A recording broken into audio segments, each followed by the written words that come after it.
talk about a heart-friendly company, people. Okay? AIM Globe is a heart-friendly company, yes or no? Yes! So can you please look at the one beside you? Do they look friendly? I doubt. Definitely, we're a heart-friendly company. Why? We were trained to smile. Okay, why? Because every time we smile, people, we're trying to what? Release a positive aura.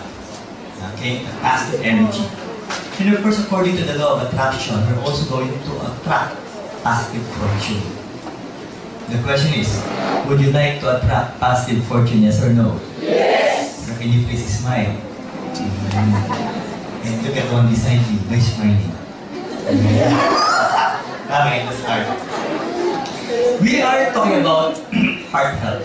And people, to be honest with you, it's a major health concern worldwide. And if you're going to look at this circle, guys, it was divided into pies, different segments, different parts, wherein cardiovascular diseases that involves the heart and the blood vessels comprises 30% of the total diseases, okay, that we can suffer from. Now, what's alarming is, many deaths can occur prematurely under the age of 70, and most of us are under the age of 70. And one more thing that needs to be mentioned, 80% of premature heart disease, stroke and diabetes can be prevented. That's the good news. Let's talk about this one. Okay? Disorders of the heart and the blood vessels. That is the heart again. That is the blood vessel with a thrombus and with atherosclerotic plaques. Okay? Look at this. Look at the one. Okay? Below. 50% of individuals who die suddenly of coronary heart diseases. Coronary artery is the blood vessel that will supply blood to the muscles of the heart. Okay? Have no previous symptoms of the disease. It's also called asymptomatic. You're not feeling anything. You think you're healthy. Okay? Because there are no signs and symptoms. But 95% of people who have sudden cardiac arrest die from it once, within few minutes. I've trained in MCU as a family med resident that became, of course, a consultant later on. And I was able to see, okay, I saw different clients who died suddenly of unknown causes. That is sudden cardiac death. And the youngest client that I was able to see, that I saw in the hospital, in the emergency room, was only 18 years old. Thinner than you. How young for that? 21. My client was 18. 21. Pwede na. Pwede na mag-start ng exercise, na mag-reduce. Okay? Okay, nutrition and health, people. What's being mentioned here? Nutrition your heart. Nourish your heart, so they say. Small dietary changes can lead to what? Large reduction in the burden of the cardiovascular system. So, please, I would like to give an emphasis on this. Low fruit and vegetable intake is estimated to cause 31% of coronary heart disease and 11% of stroke clients. Let me repeat this again, and let me ask you this question again. Who amongst you can eat 5 fruits and vegetables every day? Can you please raise your hands? Medium-sized or big? So, wala na. So, you belong to this bracket. Yeah. So, people, it shows specific nutrients play a key role in maintaining a healthy heart. So, people, let's talk about this. There are 5 ways. How many? 5 ways to improve the workings of a healthy heart. First, promote healthy heart function. Exercise. Second, promote healthy blood lipids. Diet. Try to avoid fried pork, fried beef, people.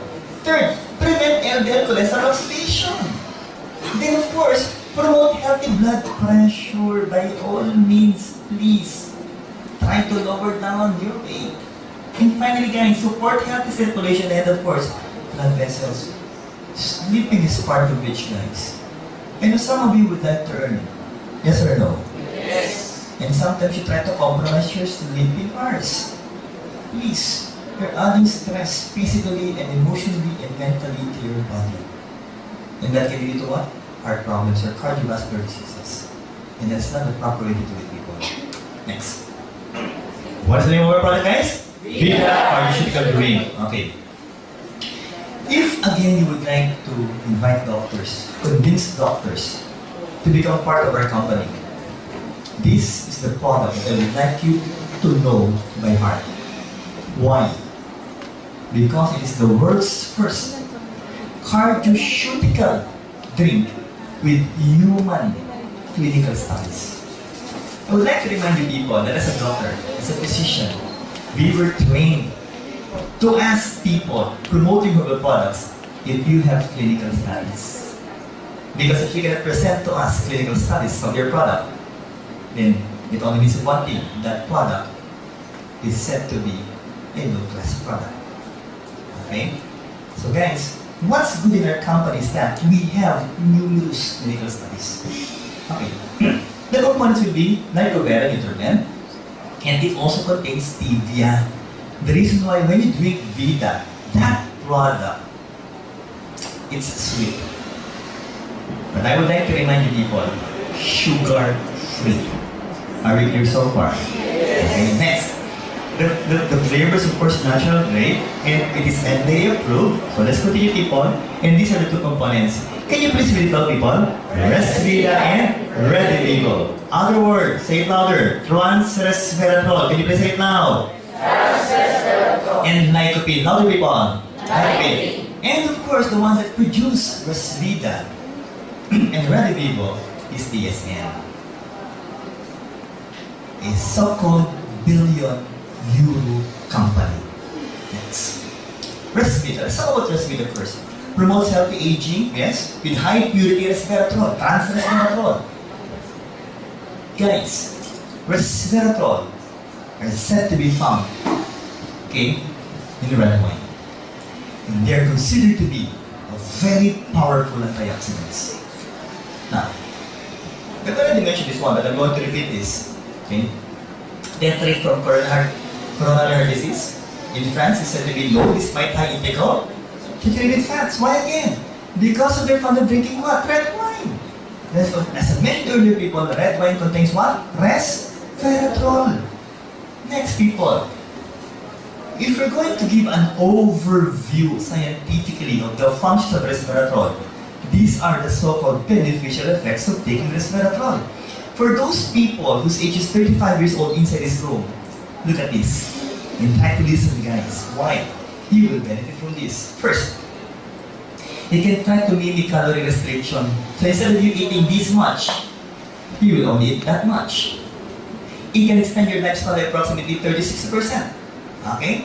Third, can you please welcome in the house my friend, Dr. Philip Chia.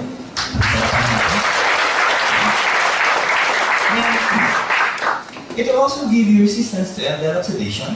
What else? Reduction of myocardial infarction or infarct size that can lead to heart attack. Then, improve endurance. They will try to improve your metabolism. What else? Prevents degeneration of the nerves or even the cells of the brain. And finally, people, Vida is bioavailable in humans. If you will take this, guys, it will have a beneficial effects in your body. Finally, it is the first DSM-funded human study on resveratrol. So, with these functions of resveratrol, do we have a wonderful product in Vida? Yes or no? Yes! And this is the wonderful product. When we talk about vascular function, the inner wall is said to be made up of, or we call them as endothelium. And if you want the blood flow to flow freely, people, in your body, then you must be able to preserve the function of your endothelium and try to prevent atherosclerosis, or the so-called hardening and thickening of the blood vessels from happening inside your blood vessels. Now, how can we be able to assess that? Through flow-mediated dilation. We'll go that further, people. Now, This flow mediated dilation is measured, of course, by ultrasound. They try to measure through ultrasound, and it can be affected or reduced by these factors. Increased lipid or fats in your blood. Second, if you're so fat, if your blood pressure is so high, if you happen to have a high sugar level, and finally, if you're suffering from different kinds of coronary artery diseases. Next, okay? Studies were done that try to prove, okay, the effectiveness of Vida. Guys, they were able to give that client different dosage of Vida, or Vida, should I say, and they were able also to give placebo, 0 milligrams. Okay? It's a substance that has no function at all. And try to compare it with 30 milligrams of Vida, 90 milligrams, and 270 milligrams. Try to look at these guys. After giving it once a day, okay, on the first hour itself, guys, it was able to know that as you increase the milligram dosage of Vida, there was also an increase in resveratrol in your plasma concentration with each dose of Vida.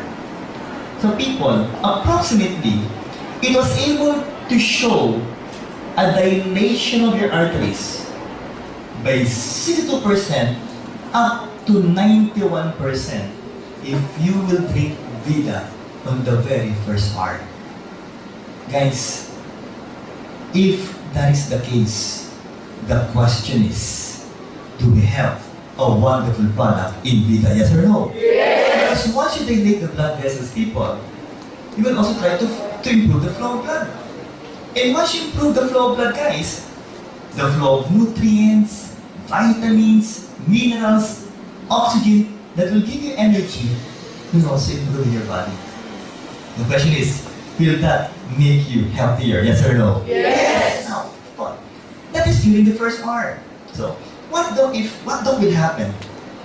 Of course, the blood pressure will also normalize if you will take it every day.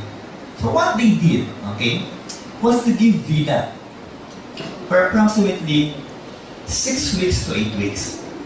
Okay? And people, again, studies have shown that if you will just take 75 milligrams of Vida every day, and I would like to remind you people that once a share of Vida that should be mixed and dissolved in 500 ml of water already contains 90 milligrams.